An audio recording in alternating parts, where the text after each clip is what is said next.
You ever do something small for someone, hold a door, give a compliment, and then wonder, does that even register? In the grand scheme of things, do these little moments actually matter? Well, today we're going to pull on a single thread from an ancient story that shows how the smallest possible action, when it's powered by the right kind of intention, can lead to rewards that are, well, truly infinite.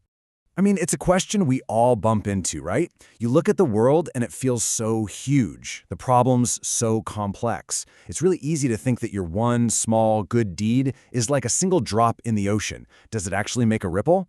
It's a totally fair question, and people have been wrestling with it for centuries.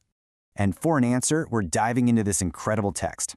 Its name literally translates to the Great Treasure Collection Sutra, and it's just packed with these profound parables.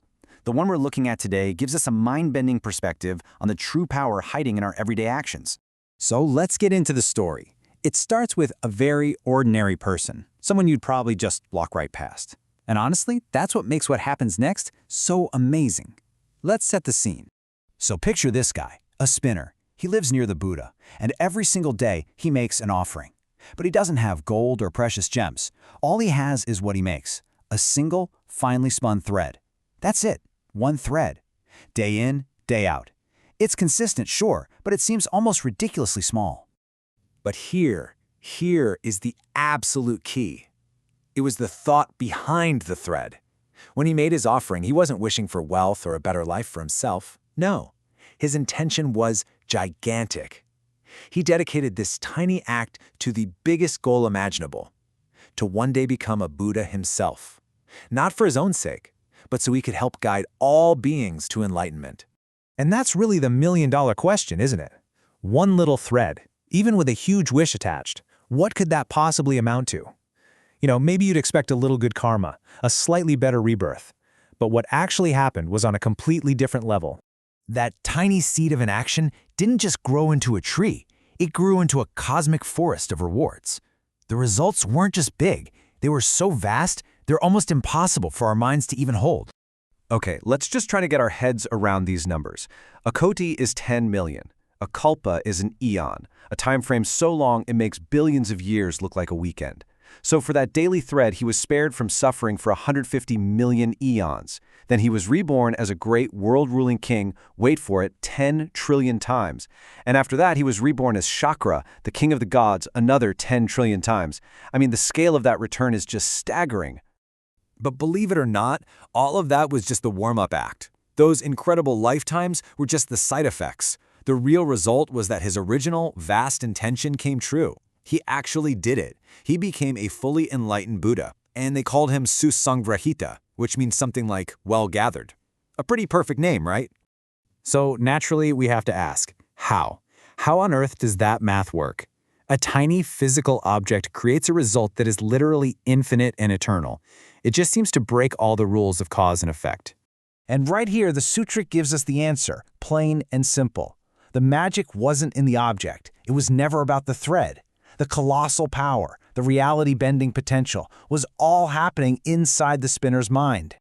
This is what the text calls the vast mind. And what is that?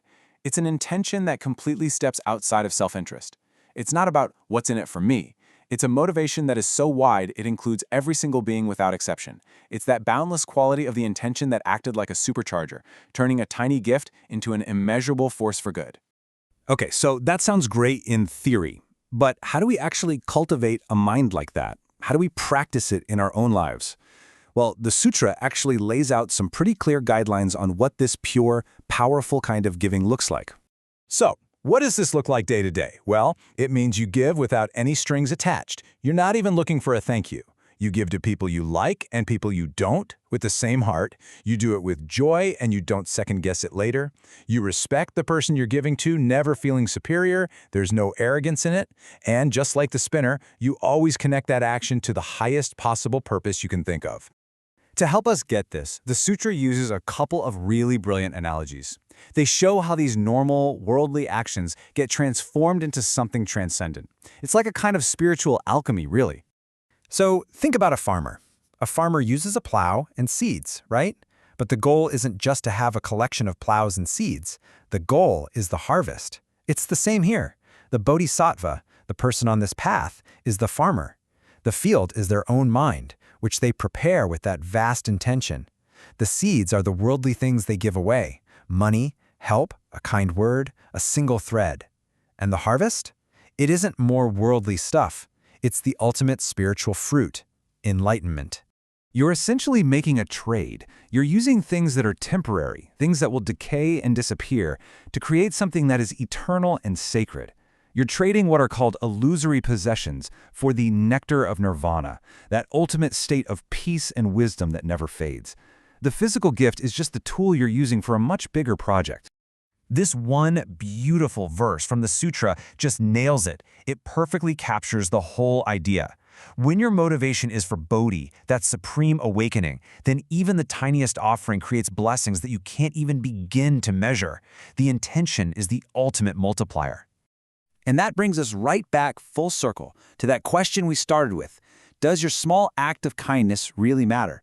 And the answer from this ancient wisdom is an undeniable, resounding yes. It matters more than we can possibly comprehend.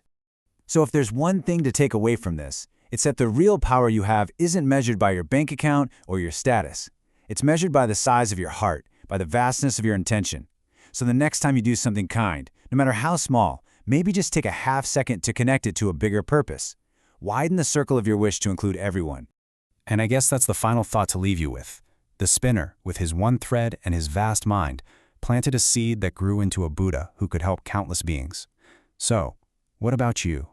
Today, with your next small act, what kind of future are you going to plant? What kind of seed will your intention be?